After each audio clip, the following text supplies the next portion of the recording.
നമസ്കാരം, എല്ലാവർക്കും ഹെൽത്തി ടേസ്റ്റിയിലേക്ക് വീണ്ടും സ്വാഗതം. ഇന്ന് ഞാൻ വന്നിരിക്കുന്നത് ഒരു അടിപൊളി ഐസ്ക്രീം റെസിപ്പി ആയിട്ടാണ്. നമുക്ക് വീട്ടിൽ തന്നെ പെട്ടെന്ന് തയ്യാറാക്കാൻ പറ്റിയ ഒരു കിടിലൻ vanilla chocolate ice cream. Whipping cream വെച്ചിട്ടാണ് നമ്മളിന്ന് ഐസ്ക്രീം തയ്യാറാക്കാൻ പോകുന്നത്. കേക്കൊക്കെ ഉണ്ടാക്കാൻ വേണ്ടി വാങ്ങിച്ചിട്ടുള്ള വിപ്പിംഗ് ക്രീം ബാക്കിയുണ്ടെങ്കിൽ നമുക്ക് ഈസി ആയിട്ട് ഐസ്ക്രീം തയ്യാറാക്കിയെടുക്കാം. ഞാനിവിടെ നല്ല തണുപ്പുള്ള 1.5 കപ്പ് വിപ്പിംഗ് ക്രീം എടുത്തിട്ടുണ്ട്. നോൺ ഡയറി ആയിട്ടുള്ളതോ അല്ലെങ്കിൽ ഡയറി വിപ്പിംഗ് ക്രീമോ ഏത് വേണമെങ്കിലും എടുക്കാം. അപ്പോൾ ഇതിന് മധുരമുള്ള വിപ്പിംഗ് ക്രീമാണ്. മധുരം ചേർക്കാത്തതാണ് ക്രീമെങ്കിൽ നിങ്ങൾക്ക് ഇതിലേക്ക് 1/2 കപ്പ് പഞ്ചസാര കൂടി ചേർക്കേണ്ടി വരും. ഇത് മിക്സിയുടെ ജാറിലേക്ക് ഒഴിച്ചതിന് ശേഷം നല്ലതുപോലെ ഒന്ന് അടിച്ചെടുക്കുക. ഒരു മിനിറ്റൊക്കെ ഒന്ന് ഹൈ സ്പീഡിലിട്ടിട്ട് ഒന്ന് അടിച്ചെടുക്കാം.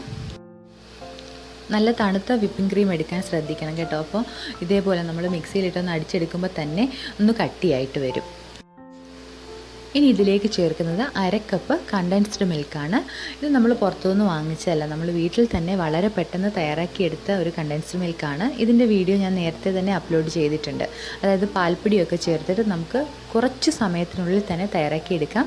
അപ്പോൾ ഇതാണ് ചേർക്കുന്നത് 1/2 കപ്പ്. 1.5 കപ്പ് വിപ്പിംഗ് ക്രീമിലേക്ക് 1/2 കപ്പ് കണ്ടൻസ്ഡ് മിൽക്കാണ് ചേർത്ത് കൊടുക്കുന്നത്.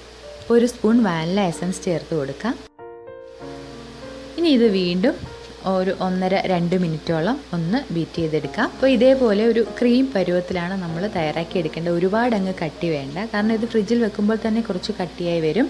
ഒരുപാട് അങ്ങ് കട്ടിയിൽ വേണ്ട. അതുകൊണ്ട് ഈ ഒരു പരുവത്തിൽ നമുക്കിത് അടിച്ചെടുക്കാം. നമ്മളിന്ന് 2 ഫ്ലേവറിലുള്ള ഐസ്ക്രീമാണല്ലോ റെഡിയാക്കുന്നത്. അപ്പോൾ അതിനുവേണ്ടി കുറച്ച് ഐസ്ക്രീം ഞാനൊന്ന് മാറ്റി വെച്ചിട്ടുണ്ട്. ഇതിലേക്ക് 2-3 സ്പൂൺ കൊക്കോ പൗഡർ കൂടി ചേർത്തൊന്ന് മിക്സ് ചെയ്തെടുക്കാം. അപ്പോൾ ഈ കൊക്കോ പൗഡർ ചേർക്കുന്ന സമയത്ത് മധുരം കുറച്ച് കുറവായിട്ട് തോന്നുവാണെങ്കിൽ പൊടിച്ച പഞ്ചസാര കൂടി അല്പം ചേർത്ത് കൊടുക്കാം. ഈ കൊക്കോ പൗഡർ ചേർക്കുന്നത് നിങ്ങളുടെ ടേസ്റ്റിനനുസരിച്ച് ചേർത്ത് കൊടുക്കാം. കാരണം ചോക്ലേറ്റ് ഫ്ലേവർ നല്ലപോലെ വേണമെന്നുണ്ടെങ്കിൽ കുറച്ചുകൂടി ചേർത്ത് കൊടുക്കാം. ഇതൊന്ന് മിക്സ് ചെയ്തതിന് ശേഷം ടേസ്റ്റ് ചെയ്ത് നോക്കിയിട്ട് നിങ്ങൾക്ക് കൂടുതൽ ചേർക്കണം എന്നുണ്ടെങ്കിൽ ചേർത്ത് കൊടുക്കണം.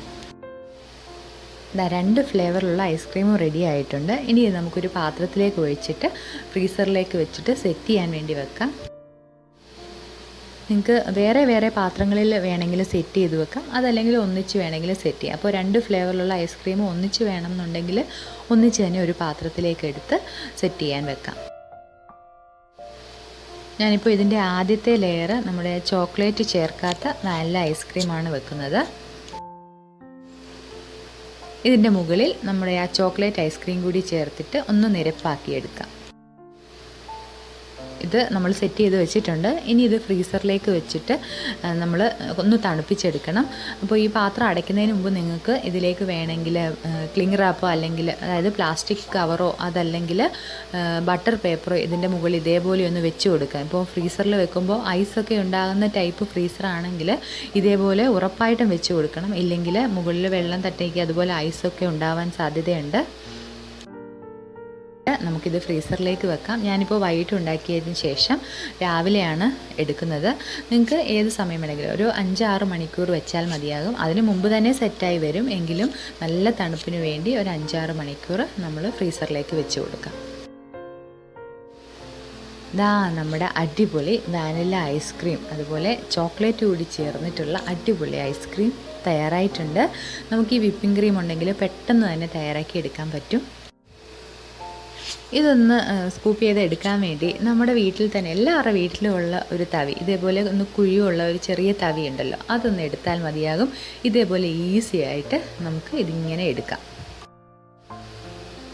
നമ്മുടെ ഐസ്ക്രീം റെഡി ആയിട്ടുണ്ട്. ഞാനിതൊന്ന് എടുത്ത് കാണിക്കാം. ഇതേപോലെ നല്ല നമ്മൾ കടയിലൊക്കെ വാങ്ങിക്കുന്ന ഐസ്ക്രീം പോലെ തന്നെ വളരെ ഈസി ആയിട്ട് നമുക്ക് തയ്യാറാക്കി എടുക്കാൻ പറ്റിയിട്ടുണ്ട്.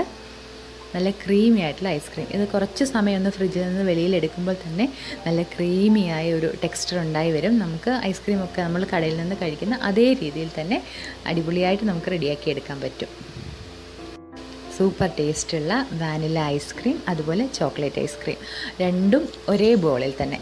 അപ്പോൾ എല്ലാവർക്കും ഇഷ്ടപ്പെടും, കുട്ടികൾക്കൊക്കെ ഒരുപാട് ഇഷ്ടപ്പെടും. നിങ്ങൾ തയ്യാറാക്കി നോക്കൂ.